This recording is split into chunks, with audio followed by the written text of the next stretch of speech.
So I'm back again to talk about American domestic politics, because when do I not, right? So,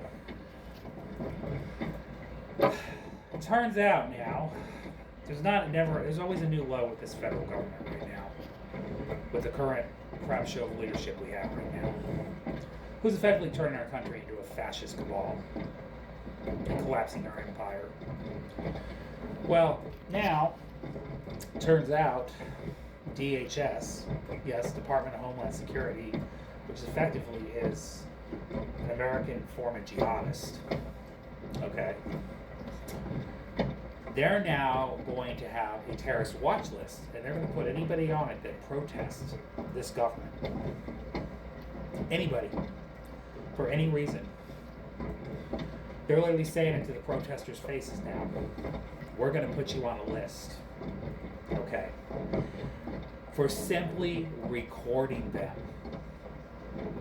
speaking out against them, showing up to a protest, being quote-unquote anti-fascist, being against Israel's pro-war stances, being against America's pro-war stances. Yeah. Like I said, this government is effectively turning police thugs and the government against its own people.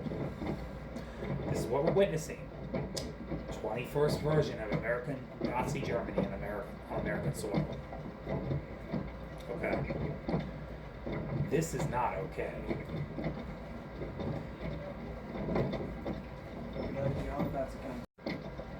So this is not okay, and this is completely un-American.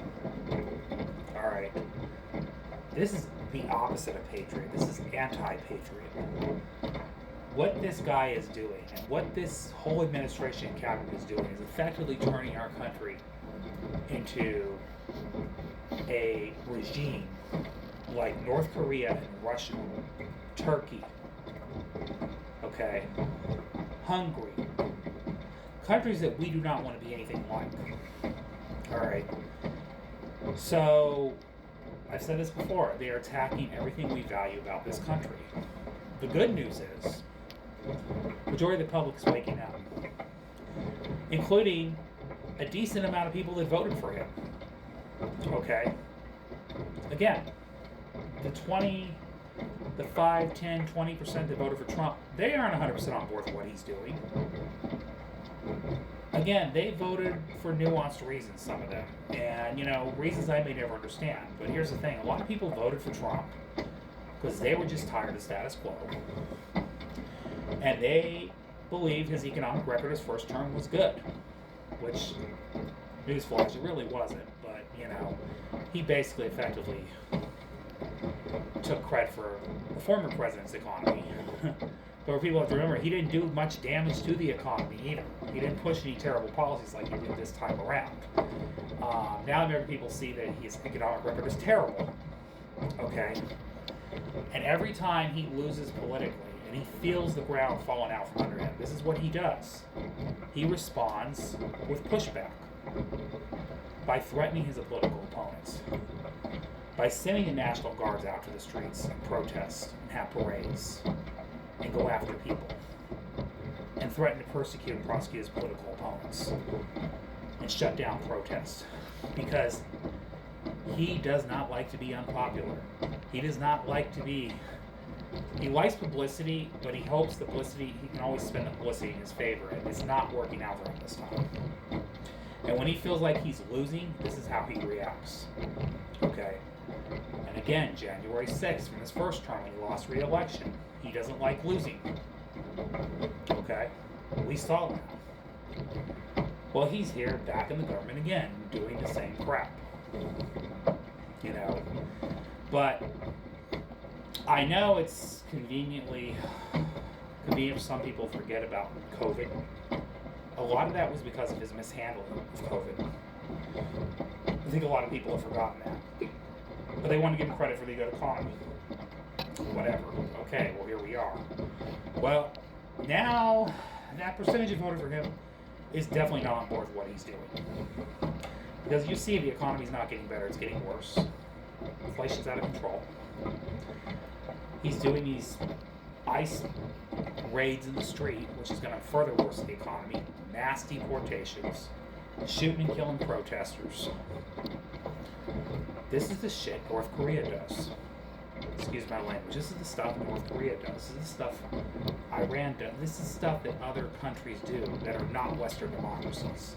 This is not what America's supposed to do. Okay? The good news is, the independent podcasters, which so gleefully backed Trump in 2024, I still can't figure out the logic to why, but they're finally evolving, waking up, and they don't like this either, along with 70% of independent voters in America. All right. And most Democrats, of course, almost all Democrats. Unfortunately, most Republicans are still okay with this, which I still have to question why, because it's going to be an attack on everybody.